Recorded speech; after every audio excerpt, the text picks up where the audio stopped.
Je m'appelle Landa. Au fait, mon mère de famille de 5 enfants. Je travaille à la Casa Sport pendant 1 an et demi. J'ai commencé en 2016. Ensuite, je suis un garde de sécurité Brinks. Je suis bien content de venir là parce qu'avant, moi, je loué la case. J'ai mon mari qui travaille. Au fait, nous participons ici un côté journée de but. Donc nous avons commencé il y a 15 ans, sans trop savoir, juste avec la volonté en fait, de structurer les donations du groupe. Nous nous sommes lancés, nous avions vraiment le sentiment d'avoir un rôle à jouer en ce qui concerne la société. Étoile d'Espérance est un centre de réhabilitation pour les femmes malades de l'alcool. Nous sommes partenaires avec le groupe Ciel.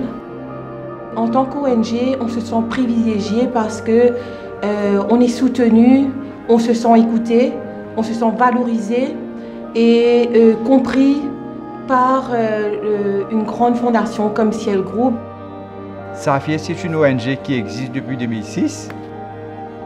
Nous n'avons pas de ressources financières. Il y avait vraiment un grand problème pour continuer à donner nos supports auprès des enfants. Et là, nous avons rencontré la fondation. La fondation nous a vraiment aidés à se développer. J'ai appris, j'ai écouté, j'ai observé, j'ai essayé de comprendre comment ça marchait. Et c'est là que j'ai réalisé, que j'ai compris que la clé, c'est le partenariat. Et depuis, c'est resté vraiment la clé de voûte de la Fondation. C'est une valeur capitale pour nous. Les ONG sont nos partenaires. Nous nous engageons avec elles pour atteindre un objectif qui est le bénéficiaire. Ensuite, je viens à la Casa Sport. Je travaille dans le jardin. Je débute le pied, comme ça, je suis capable d'aider mes enfants par l'école. Je aide mon mari aussi.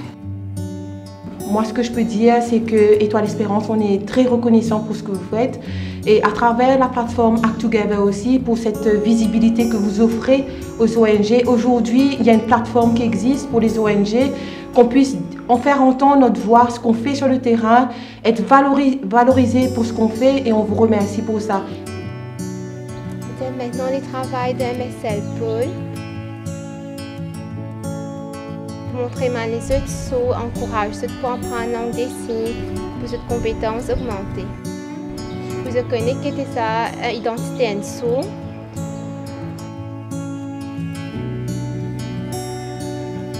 Vous avez un grand mérite si aujourd'hui Safia a pu prendre en charge bon nombre d'enfants à l'île Maurice.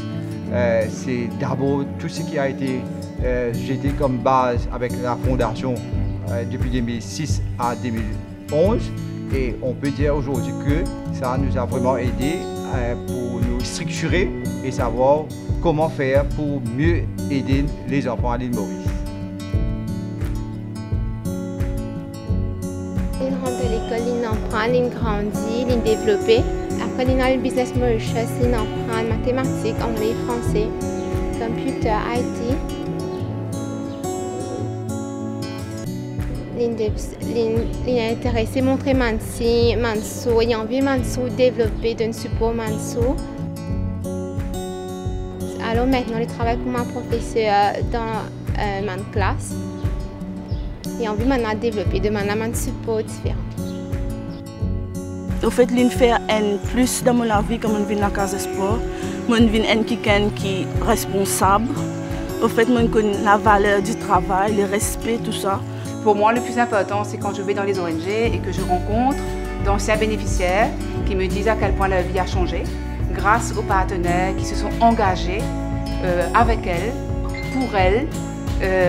Et ça, c'est pour moi, c'est la meilleure des réussites et la plus belle des réussites pour la Fondation. La pauvreté à Maurice n'est pas une fatalité. Le modèle économique crée des écarts, bien évidemment, mais nous pouvons créer des ponts. Nous avons tous un rôle à jouer, bien évidemment les entreprises, mais aussi et surtout les citoyens mauriciens. Je suis vraiment particulièrement heureuse de voir que les nouvelles générations, nos leaders de demain, ont vraiment envie de s'engager pour une société économique beaucoup plus inclusive et juste. Donc je pense qu'il y a beaucoup d'espoir. Tous les espoirs sont permis et moi j'ai énormément d'espoir pour l'avenir.